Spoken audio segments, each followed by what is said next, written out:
본문 말씀 사무엘상 1장 1절에서 28절까지입니다. 그 중에서 27절, 28절을 제가 봉독하겠습니다. 이 아이를 위하여 내가 기도하였더니 내가 구하여 기도한 바를 여호와께서 내게 허락하신지라.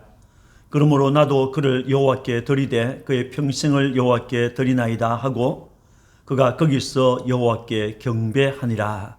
아멘. 5월을 맞았습니다. 5월은 어린이날, 어버이날, 스승의 날, 부부의 날 등이 있어서 가정의 소중함을 일깨우고 감사하는 계절입니다. 어린이는 가정에서도 귀한 존재이지만은 나라의 미래를 위한 소중한 존재입니다. 어린이를 귀하게 여기지 않는 가정이나 사회는 미래가 없습니다. 또 아버지와 어머니라고 하는 존재는 미래의 훌륭한 인재를 키워내는 존재이기 때문에 없어서는 안 되는 귀중한 존재입니다. 그래서 내 부모를 공경하라고 하는 것입니다. 영혼을 가진 인간이기 때문에 인간은 누구나 다 소중합니다. 귀한 존재이기 때문에 하나님께서는 부모들에게 자녀들을 주의 말씀으로 양육할 것을 말씀하셨습니다. 또 예수님께서는 어린이들이 예수님께 오는 것을 금하지 말라고 하셨습니다. 마태복음 19장 14절에 어린 아이들을 용납하고 내게 오는 것을 금하지 말라. 천국이 이런 사람의 것이니라 라고 하셨습니다. 더 나아가 귀중한 존재이기 때문에 실족하게 하면 안 된다고 하였습니다. 마태복음 18장 6절에 누구든지 나를 믿는 이 작은 자 중 하나를 실족하게 하면 차라리 연자 맷돌이 그 목에 달려서 깊은 바다에 빠뜨려지는 것이 나으니라 라고 하셨습니다. 여자는 약하다, 그러나 어머니는 강하다라고 하는 말이 있습니다. 이 말은 영국의 제34대 총리 데이비드 로이드 조지가 한 말입니다. 1865년 추운 겨울 어느 날 밤에 한 여인이 영국 남부의 웨일스 언덕을 넘어가고 있었습니다. 세차란 눈보라 때문에 길을 찾을 수가 없었어 그 여인은 움푹 패인 장소를 발견하고 그 안에 있다가 얼어 죽었습니다. 다음날 한 농부가 근처 더미를 짊어지고 그 눈 쌓인 언덕길을 넘어가고 있었습니다. 농부는 언덕의 움푹한 지점에서 이상한 형태의 눈더미를 발견하였습니다. 그 눈더미를 헤치자 그 속에는 알몸으로 얼어 죽은 한 여인이 있었습니다. 그 여인의 품에는 그녀의 옷으로 감싼 무언가 안겨 있었는데 농부가 옷을 헤치자 아직 숨이 붙어있는 갓난아이가 있었습니다. 그는 그 매서운 추위 속에서 아이를 살리기 위해서 자기 옷을 하나씩 벗어서 아이를 감싸 안고 자신은 알몸으로 숨을 거두었던 것입니다. 이 아이가 커서 훗날 제1차 세계대전 중 전시 내각을 이끌었고 베르사유 평화 조약을 성사시킨 영국의 제34대 총리 데이비드 로이드 조지였습니다. 그는 자신을 키워준 농부로부터 자기 어머니의 이야기를 자주 들었다고 합니다. 그래서 그는 어머니의 희생적인 사랑을 생각하면서 죽을 힘을 다해서 공부하였고 성공하여 어머니께 보답하겠다는 각오를 하였다고 합니다. 그는 대학을 졸업하고 영국의 하원에서 24대부터 37대까지 하원 의원으로 또 재무장관으로 총리로 재직했던 인물입니다. 그는 아무리 추워도 따뜻한 옷을 입지 않았고 맛있는 음식을 배불리 먹지 않았습니다.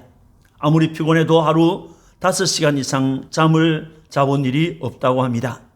게으른 생각이 들 때는 웰스 언덕에 올라가서 눈보라 속에서 자기를 살리기 위해서 옷을 벗어 감싸주셨던 어머니를 생각했다고 합니다. 참으로 한없이 약한 여인이지만은 어머니로서 여인은 강할 수밖에 없다는 것을 우리에게 알려주고 있습니다. 어머니는 그 역할과 사역에 있어서 대단한 존재입니다. 아이를 낳아서 기르고 양육하는 수고를 아버지와 어머니가 공동으로 한다고 하지만은 실질적으로 아이와 더 많은 시간을 함께하며 영향을 미치는 것은 어머니인 것입니다. 훌륭한 인물들은 자신의 어머니에게서 좋은 영향을 받았다고 합니다. 미국의 루스벨트 대통령은 한 어머니는 때로 한 나라의 운명을 좌우한다. 유능한 과학자, 정치가, 예술가, 사업가들이 다 어머니에 의해서 나오기 때문이다 라고 했습니다. 링컨은 대통령이 된 후에 지금의 내가 있는 것은 천사와 같은 내 어머니 때문이다 라고 했습니다. 이렇게 세계 역사를 빛낸 사람들 뒤에는 모두 훌륭한 어머니가 있었습니다. 어린이 주일을 맞이하며 또 어버이날을 앞둔 오늘 저는 사무엘의 어머니 한나를 여러분들에게 소개함으로 은혜를 받고자 합니다. 신앙의 어머니 한나는 신앙의 인물 사무엘을 키워냈습니다. 사무엘의 어머니 한나는 어떤 인물입니까? 그녀는 기도하는 어머니였습니다. 사무엘상 1장 10절에서 12절에 한나가 마음이 괴로워서 여호와께 기도하고 통곡하며 서원하여 이르되 만군의 여호와여 만일 주의 여종의 고통을 돌보시고 나를 기억하사 주의 여종을 잊지 아니하시고 주의 여종에게 아들을 주시면 내가 그의 평생의 그를 여호와께 드리고 삭도를 그의 머리에 대지 아니하겠나이다. 그가 여호와 앞에 오래 기도하는 동안에 엘리가 그의 입을 주목한 적이라고 하였습니다. 사사시대 말기를 살았던 한나라는 여인은 엘가나라고 하는 남편과 함께 에브라임 산지에 있는 라마다임 소빔이라는 곳에서 살았습니다. 그녀는 결혼 후 오랜 세월이 지났으나 아기를 갖지 못했습니다. 이로 인해서 한나는 늘 괴로웠고 슬퍼하였습니다. 사무엘상 1장 15절을 보면 한나는 나는 마음이 슬픈 여자라고 하였습니다. 유교 문화권에 있는 우리나라에도 과거에 여인이 시집을 가서 아이를 낳지 못하면 실거지 악의 하나에 해당하여 소박당하는 일이 종종 있었습니다. 본문의 배경이 되는 이스라엘 사사시대 사회에서는 아이를 낳는 것은 하나님의 축복으로 생각했고 아이를 낳지 못하는 것은 하나님의 저주를 받았기 때문이라는 생각이 지배적이었습니다. 그래서 아이를 낳지 못하면 사회에서 멸시와 천대를 받았습니다. 또 가정에서조차 따돌림을 받는 일이 있었습니다. 특히 한 남자에게 두 여인이 있는 경우 자녀가 있는 아내는 자식이 없는 아내를 멸시하였습니다. 그의 남편은 엘가나는 여호와 하나님을 향한 신앙심은 있는 것 같은데 자식 문제에 있어서는 일반인들과 조금도 다르지 않았습니다. 그래서 브니나라고 하는 여인을 두 번째 아내로 맞아들였고 그녀를 통하여 아이를 얻었습니다. 아이를 낳게 된 브니나는 한나에게 적수가 되어서 한나를 격분시키고 괴롭혔던 것입니다. 이 같은 사실은 한나에게 큰 아픔과 상처가 되었습니다. 엘가나는 그런 한나의 마음을 위로하려고 애를 썼지만은 한나의 마음을 어루만져 주지를 못했습니다. 그래서 한나는 아이 얻는 것을 기도의 제목으로 삼고 오랫동안 기도했던 것입니다. 어느 해 한나는 남편과 함께 실로의 하나님 전에 예배하러 가면서 큰 결심을 하였습니다. 이번에는 하나님 앞에 반드시 기도하고 응답을 받아야 되겠다라는 결심이었습니다. 그녀는 제사가 마친 뒤에 그곳에서 하나님께 기도하였습니다. 그녀는 서원하며 기도하였습니다. 사무엘상 1장 10절과 11절을 보면 한나가 마음이 괴로워서 여호와께 기도하고 통곡하며 서원하여 이르되 만군의 여호와여 만일 주의 여종의 고통을 돌보시고 나를 기억하사 주의 여종을 잊지 아니하시고 주의 여종에게 아들을 주시면 내가 그의 평생에 그를 여호와께 드리고 삭도를 그 머리에 대지 아니하겠나이다 라고 하였습니다. 그녀는 아이가 없다는 것 때문에 그 슬픔 때문에 기도하였습니다. 그녀는 만군의 여호와 하나님께 기도하였습니다. 그녀는 주의 여종의 고통을 돌보시고 나를 기억해 달라고 기도하였습니다. 그녀는 주의 여종을 잊지 아니하시고 주의 여종에게 아들을 달라고 기도하였습니다. 그녀는 아들을 주시면 내가 그의 평생에 그를 여호와께 드리고 삭도를 그 머리에 대지 아니하겠나이다 라고 기도하였습니다. 그녀는 하나님께 서원하면서 기도하였습니다. 그녀는 긴 시간 기도하였습니다. 나중에 그녀는 목이 메어서 소리 없이 기도하였습니다. 그녀는 자신의 중심에 있는 소원을 하나님께 아뢰었던 것입니다. 이렇게 기도하는 것을 보았던 제사장 엘리는 술에 취한 여인이 술주정하고 있다고 생각하고 그녀를 책망했습니다. 이렇게 사람은 몰라 주어도 자신을 알고 계시는 하나님께 그녀는 간절히 기도했던 것입니다. 여러분, 하나님 우리가 기도하는 것을 외면하지 않으십니다. 너는 내게 부르짖으라 내가 네게 응답하겠고 네가 알지 못하는 크고 은밀한 일을 네게 보이리라고 했습니다. 구하라 그러면 너희에게 주실 것이요 찾으라 그리하면 찾아낼 것이요 문을 두드리라 그리하면 너희에게 열릴 것이니 라고 했습니다.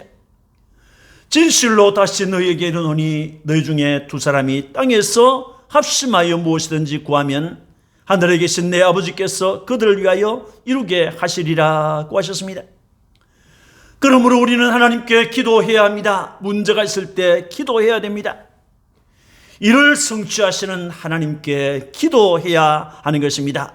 예레미야 33장 2절을 보면 이를 행하시는 여호와 그것을 만들며 성취하시는 여호와라고 했습니다. 한나는 하나님께 간절하게 기도했습니다. 한나는 어떤 인물입니까? 감사하는 어머니였습니다. 17절에서 20절에 엘리가 대답하여 이르되 평안히 가라 이스라엘의 하나님이 네가 기도하여 구한 것을 허락하시기를 원하노라 하니 이르되 당신의 여종이 당신께 은혜 입기를 원하나이다 하고 가서 먹고 얼굴에 다시는 근심빛이 없더라. 그들이 아침에 일찍이 일어나 여호와 앞에 경배하고 돌아가 라마의 자기 집에 이르니라. 엘가나가 그의 아내 한나와 동침하며 여호와께서 그를 생각하신지라.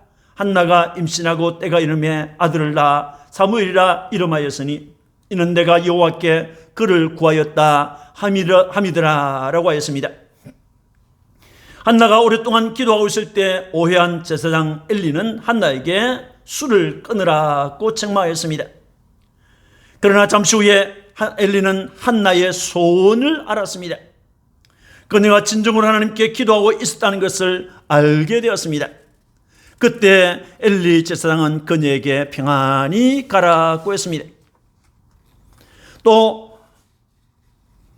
이스라엘 하나님이 내가 기도하여 구한 것을 허락하시기를 원하노라라고 했습니다. 그때부터 한나의 얼굴에는 근심빛이 사라졌습니다.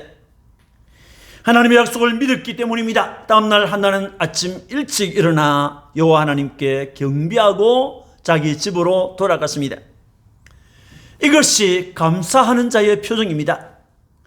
하나님께서는 그녀가 울부짖는 기도를 들어주셨습니다. 본문에서 엘가나가 그의 아내 한나와 동침하며 여호와께서 그를 생각하신지라라고 했습니다. 여기에서 생각하사라고 번역된 이 자카르라고 하는 단어는 기억하다 또는 상기하다 등의 의미가 있습니다. 출애굽기 22장 25절을 보면 하나님이 이스라엘 자손을 돌보셨고 하나님이 그들을 기억하셨더라라고 했습니다. 여기에 기억하셨다라고 하는 단어가 자카르라고 하는 단어가 되겠습니다. 하나님께서 자기 백성을 기억하셨다.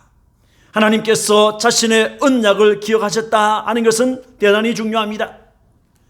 하나님께서 자기 백성을 생각하시고 하나님께서 자기 백성을 기억하실 때 나타나는 것이 무엇입니까? 그것은 하나님의 돌보심입니다. 그것은 하나님의 구원과 은총이 나타나는 것입니다. 하나님께 기도하면서 만군의 여호와여 만일 주의 여종의 고통을 돌보시고 나를 기억하사 주의 여종을 잊지 아니하시고 라고 했습니다. 그 기도대로 하나님께서는 그녀를 생각하셨습니다. 하나님께서는 그녀를 잊지 않았습니다. 그 결과 한나는 아들을 낳았습니다. 한나는 아들의 이름을 사무엘이라고 지었습니다. 이것은 하나님께서 들어주셨다라고 하는 의미의 이름입니다. 하나님께서 자기 기도에 응답해 주셨다는 그것을 감사하는 마음을 아들의 이름에 따라서 나타내었던 것입니다. 여러분, 하나님의 응답을 받은 사람은 하나님께 감사합니다. 감사는 말로도 할 수 있지만은 물질로도 할 수 있습니다. 하나는 하나님께 응답받았다는 것을 믿었을 때 근심을 내던졌습니다. 그리고 하나님께 경배하였습니다. 그리고 평안한 중에 자기 집으로 돌아갔습니다. 또 아기를 낳았을 때 아이의 이름을 사무엘이라고 했습니다. 이러한 행동들은 모두 하나님의 은혜를 감사하는 것입니다. 감사는 행동으로 나타날 때 빛이 나는 것입니다. 하나는 어떤 인물입니까? 감사하는 인물이었습니다. 하나는 자녀를 양육하는 어머니였습니다. 사무엘상 1장 22절 23절에 한나는 그의 남편에게 이르되 아이를 젖대거든 내가 그를 데리고 가서 여호와 앞에 뵙게 하고 거기에 영원히 있게 하리이다 하니 그의 남편 엘가나가 그에게 이르되 그대의 소견에 좋은 대로 하여 그를 젖대기까지 기다리라. 오직 여호와께서 그의 말씀대로 이루시기를 원하노라 하니라. 이에 그 여자가 그의 아들을 양육하며 그가 젖대기까지 기다리다가 라고 하였습니다. 한나는 자기가 낳은 아기 사무엘을 젖을 뗄기까지 직접 양육하였습니다. 그 후에 한나는 세 아들과 두 딸을 낳고 길렀습니다. 여기에서 젖대기까지라는 말과 양육하며 라는 말은 출생한 아기를 양육하는 과정을 말하고 있습니다. 아기를 양육하기 위해서는 아이에게 영양을 공급하기 위해서 젖을 먹이는 것은 필수적인 것입니다. 또 그 아이를 양육할 때 가르치거나 기도하거나 예배하는 것을 가르쳤을 것입니다. 여러분, 아이를 양육하는 것은 아기를 보살피며 커가는 과정에 필요한 것들을 채워주며 기르는 모든 행위를 말하고 있습니다. 여기에는 여러 가지 기법이 필요합니다. 부모는 자신의 아이를 사랑으로 돌보며 교훈하고 사랑으로 훈육해야 하는 것입니다. 여기에 어머니의 눈물의 기도는 필수적입니다. 한나는 자녀를 양육하는 어머니였습니다. 한나는 어떤 인물입니까? 서원대로 헌신하는 어머니였습니다. 24절에서 28절에 젖을 뗀 후에 그를 데리고 올라갈새 수소 3마리와 밀가루 1에바와 포도주 1가죽부대를 가지고 실로 여호와 집에 나아갔는데 아이가 어리더라. 그들이 수소를 잡고 아이를 데리고 엘리에게 갔어. 이 아이를 위하여 내가 기도하였더니 내가 구하여 기도한 바를 여호와께서 내게 허락하신지라. 그러므로 나도 그를 여호와께 드리되 그의 평생을 여호와께 드리나이다 하고 그가 거기서 여호와께 경배하니라 라고 하였습니다.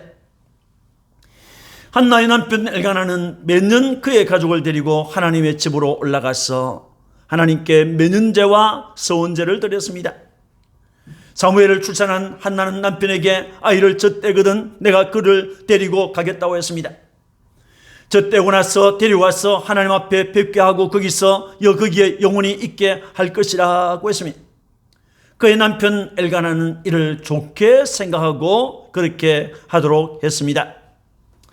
한나는 아이가 젖을 떼자 그를 데리고 하나님의 집으로 갔습니다. 그리고 제사장 엘리에게 자기가 누구인가를 말했습니다. 그리고 27절을 보면 이 아이를 위하여 내가 기도하였더니 내가 구하여 기도한 바를 여호와께서 내게 허락하신지라 라고 했습니다. 하나님께 기도했는데 하나님께서 그 기도를 응답해 주셨음을 말했습니다. 그리고 28절을 보면 그러므로 나도 그를 여호와께 드리되 그의 평생을 여호와께 드리나이다 하고 그가 거기서 여호와께 경배하니라 라고 했습니다. 그녀는 자기의 소원을 시행하였습니다. 한나는 아이가 자라갈 때 전에 하나님께 드렸던 소원을 잊지 않았습니다. 한나는 소원대로 아이를 하나님께 바쳤습니다. 한나는 아이가 젖을 뗀 후에 하나님의 집으로 데리고 가서 그의 평생을 하나님께 드렸습니다. 여러분, 하나뿐인 아들, 생명같이 귀한 아들입니다. 그 아들을 하나님께 바친다는 것은 결코 쉬운 일이 아닙니다. 그러나 한나는 하나님께 바쳤습니다. 한나는 하나님의 사역을 위해서 그 아들을 바쳤습니다. 한나는 그 아들을 하나님의 나라를 위해서 바쳤습니다. 이것이 한나의 서원인 것입니다. 여러분, 서원은 하는 것도 중요하지만은 갚는 것도 중요합니다. 많은 사람이 자기 필요에 따라서 서원을 합니다. 그러나 조금 지나면 서원한 것을 잊어버리고 삽니다. 실제로 잃어버린 경우도 있지만은 잊어버린 척하고 사는 경우도 종종 있습니다. 성경은 우리에게 함부로 입을 열어서 서원하는 것을 금하고 있습니다. 그러나 서원하였으면 반드시 갚을 것을 교훈하고 있습니다. 전도서 5장 2절에서 6절을 보면 너는 하나님 앞에서 함부로 입을 열지 말며 급한 마음으로 말을 내지 말라. 하나님은 하늘에 계시고 너는 땅에 있음이니라. 그런즉 마땅히 말을 적게 할 것이라. 내가 하나님께 서원하였거든 갚기를 더디게 하지 말라. 서원한 것을 갚으라. 서원하고 갚지 아니하는 것보다 서원하지 아니하는 것이 더 나으니 내 입으로 내 육체가 범죄하게 하지 말라. 사자 앞에서 내가 서원한 것이 실수라고 말하지 말라라고 했습니다. 너희의 가장 귀한 것을 하나님께 드리는 것이 헌신입니다. 서원한 것을 하나님께 드리는 것이 헌신입니다. 사랑하는 성도 여러분, 사무엘의 어머니 한나는 기도하는 어머니였습니다. 한나는 하나님의 응답을 받았을 때 감사하는 어머니였습니다. 한나는 아이를 양육하는 어머니였습니다. 한나는 헌신하는 어머니였습니다. 그 후에 그의 서원을 지켜 행한 한나에게 하나님께서는 사무엘 대신에 여러 자녀들을 주셨습니다. 그렇게 바쳐진 사무엘은 환경이 좋지 않은 상황 가운데 있었지만은 하나님께서 그를 훌륭하게 성장시켜서 이스라엘의 위대한 선지자 사사 제사장으로 삼아 일하게 하셨습니다. 서론에서 말씀드린 것처럼 여자는 약하다 그러나 어머니는 강하다라고 하는 말처럼 믿음의 어머니들은 한결같이 강하였습니다. 모세의 어머니 요게벳을 보면 그 역시 연약한 여인이었습니다. 그러나 그녀는 강한 어머니였습니다. 남자아이가 태어나면 무조건 죽이라고 하는, 무조건 날강에 던져서 죽게 해야 한다는 상황에서 아이 모세가 태어났을 때 하나님의 나라를 위한 일꾼으로 양육한 어머니였습니다. 디모데 어머니 유리게 역시 연약한 여인이었습니다. 그러나 그녀는 강한 어머니였습니다. 그녀는 아들 디모데를 거짓이 없는 믿음의 사람으로 양육했습니다. 이것은 외할머니 로이스로부터 시작된 것이었습니다. 한나 역시 연약한 여인이었습니다. 그러나 그녀는 강한 어머니였습니다. 이들에게는 눈물의 기도가 있었습니다. 기쁨의 감사가 있었습니다. 양육의 수고가 있었습니다. 사랑의 헌신과 봉사가 있었습니다. 이런 어머니와 아버지께 효성을 다하는 것은 당연한 일이 아니겠습니까? 사랑의 헌신과 수고가 충만하시기를 주님의 이름으로 축원합니다. 아멘. 기도하겠습니다. 하나님 아버지 감사합니다.